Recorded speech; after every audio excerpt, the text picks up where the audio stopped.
NDP आगू जगमीत सिंह ਅਤੇ God Jones ਵੱਲੋਂ ਬੀਤੇ ਦਿਨੀ ਪਾਰਲੀਮੈਂਟ ਹਿਲ ਤੇ ਇੱਕ ਨਿਊਜ਼ ਕਾਨਫਰੰਸ ਕੀਤੀ ਗਈ ਜਿੱਥੇ ਉਹਨਾਂ ਰਾਸ਼ਟਰੀ ਡਰੱਗ ਅਪਰਾਧੀਕਰਨ ਬਿੱਲ ਤੇ ਚਰਚਾ ਕੀਤੀ। ਫੈਡਰਲ ਸਰਕਾਰ ਵੱਲੋਂ ਬ੍ਰਿਟਿਸ਼ ਕੋਲੰਬੀਆ ਨੂੰ ਓਪੀਓਇਡ ਸੰਕਟ ਨਾਲ ਨਜਿੱਠਣ ਲਈ ਕੁਝ ਦਵਾਈਆਂ ਨੂੰ ਅਪਰਾਧਕ ਬਣਾਉਣ ਲਈ ਛੋਟ ਦਿੱਤੀ ਗਈ ਹੈ।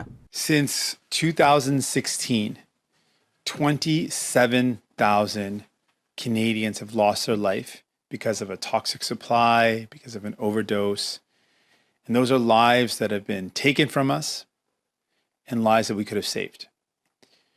Today, I want to talk about our bill being put forward or to a vote, Gord's bill, which calls for three really clear things. We want to see a health-based approach instead of a criminal-based approach to people dealing with substance abuse issues. And so the first thing is we want to decriminalize the approach. It should not be that folks that are dealing with these struggles are faced with a criminal approach. Secondly, we want to make sure that we have a national strategy around safe supply.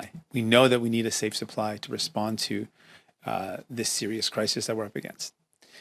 And finally, we also want to see expungement to help people who are struggling with the stigma and to erase some of that stigma. Really, what we're calling for is a evidence-based, health-based approach to save lives.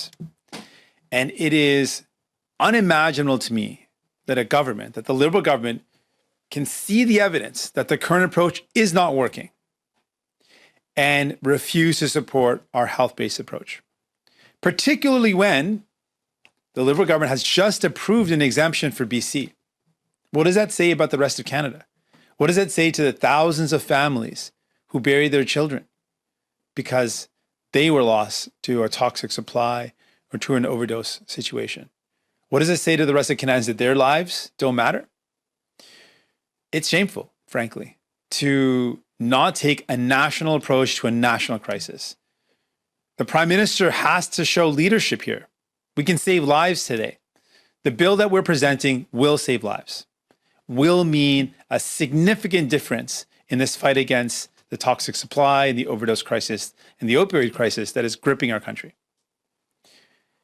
We are at a precipice today. We can make a decision to save lives for the future, or the Liberal government can continue to choose the status quo, the same approach, which will have the same result.